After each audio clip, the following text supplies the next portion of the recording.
The rain had stopped just minutes before Ava Ramirez stepped out of the rusted bus and into the broken streets of East Haven. The air still smelled of wet concrete and gasoline, and the sky hung low, heavy with clouds that never seemed to lift from the side of the city. She tightened her grip on the single duffel bag she only packed with 2 shirts, an old laptop missing 3 keys, and a notebook filled with sketches and scribbles that no one had ever believed in except her.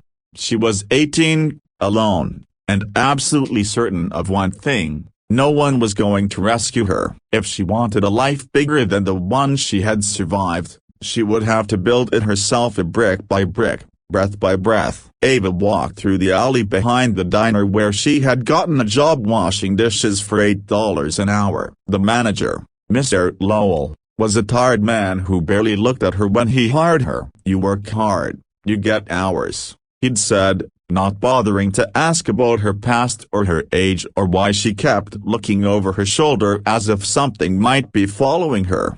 She didn't have time for fear. She had a blueprint in her head and fire in her chest. Her shift ended at midnight. After scrubbing the last tray, she changed into a clean shirt, sat at the metal table in the break room, opened her beat-up laptop, and started designing logos again. She had taught herself graphic design on YouTube during nights at the shelter, watching tutorial videos on a cracked phone with headphones she found in a donation bin. She practiced for hours every night, sometimes until her fingers hurt from repeating the same strokes on the trackpad. Now she had the plan: create a freelance design business. No clients, no experience, no degree, but she had heart, and sometimes that was enough. She posted her work everywhere: Facebook groups, online forums, even slips of paper on street poles with tear-off tabs that had her email printed crookedly across them. For 3 weeks, nothing happened, not a single message, not a single client, until one night,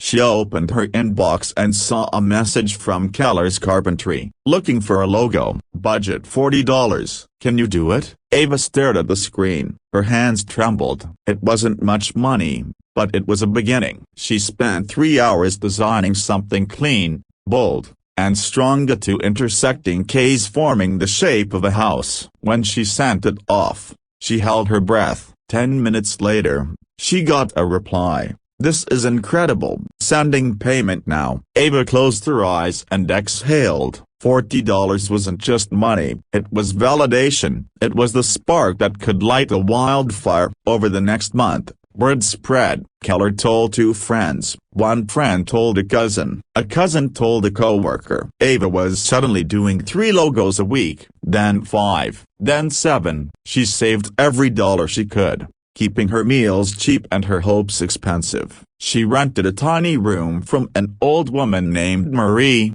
who smelled like lavender and peppermint and baked banana bread every Sunday. "You remind me of me when I was your age," Marie would say, "chasing something the world doesn't think you'll catch." Ava always smiled. "Then I'll just have to run faster." By the time she turned 19, she had a small list of regular clients and a growing online portfolio. She upgraded her laptop using all her savings, and $920 she counted twice before finally hitting the purchase button. It felt like buying a piece of her future. She spent nights learning branding, websites, ads, and social media strategy. Every time she thought she was exhausted, she reminded herself she wasn't tired as she was becoming someone. One evening, while designing a website for a local bakery, the owner asked her, "Do you do marketing too?" Ava hesitated. She didn't, but she could learn. "Yes," she said confidently, "I do." That decision changed her life. The bakery doubled its sales within 3 months using the ads she created. The owner couldn't stop telling people about the young genius designer who had transformed her shop. Suddenly entrepreneurs, small businesses, wedding planners, gyms, everyone wanted Ava's touch. She decided it was time to scale. She rented a tiny office above a tire shop, the kind of place with flickering lights and a door that jammed unless you lifted it while turning the key. She bought 2 used desks and a whiteboard. She couldn't afford employees yet, so she hired freelancers from online platforms. She named her company Skyline Creative Studio. And just like that, Ava, who once washed dishes in the back of a greasy diner, became a business owner. But success doesn't come quietly, not in a world where everyone wants a piece of your rise. Competition came fast. Bigger agencies started undercutting her prices. Some even tried poaching her freelancers. One company accused her of stealing their style and threatened a lawsuit. She was overwhelmed,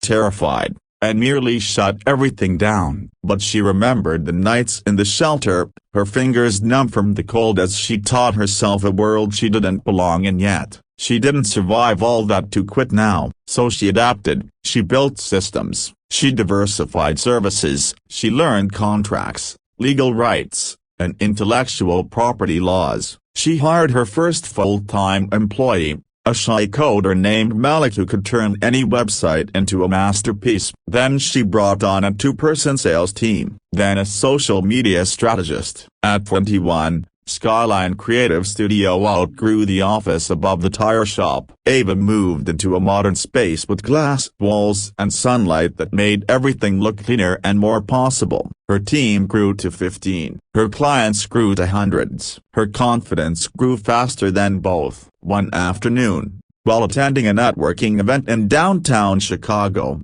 Ava stood in a room filled with CEOs wearing suits that cost more than her rent. She was nervous at first, hiding near the refreshments table until a woman in a navy blazer approached. "I've heard about you," the woman said, offering a handshake. "You're Ava Ramirez, right? The girl who built a creative agency from nothing?" Ava blinked. "Yeah, broken bar, I guess so." "You're impressive. Have you ever thought about expanding into corporate branding?" Ava hadn't, but she already knew her answer. "Yes, I'd love to discuss it." That conversation led to a contract worth more than Ava had made in her entire first year of freelancing. It also led to exposure in business magazines, interviews, and articles that labeled her the girl who built an empire. Ava never forgot where she started. She still walked through East Haven sometimes, passing the diner where the smell of burnt coffee mixed with familiarity. She looked at the windows where she had washed dishes so furiously, almost angrily,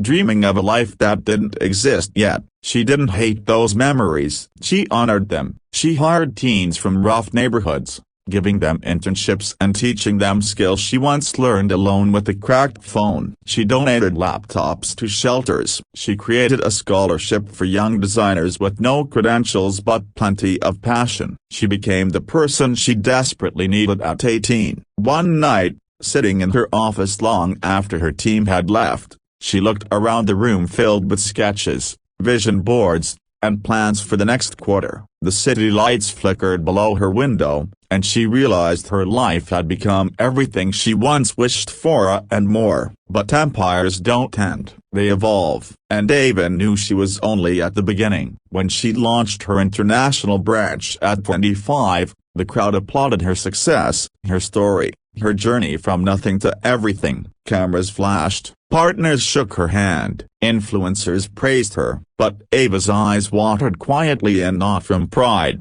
but from gratitude. She didn't build an empire because she was talented. She built an empire because she refused to quit. She remembered each scar, each night she cried quietly in a room too small for her dreams, each moment someone doubted her, each rejection email that felt like a punch to the gut. All of it shaped her into a girl who wasn't afraid of building something big enough to contain her ambition. The girl who refused to stay small. The girl who turned pain into blueprints. The girl who built an empire. And every single person who looked at her now was strong, fearless, successful. I had no idea how many storms she survived to become sunlight. But Ava knew. And that was enough.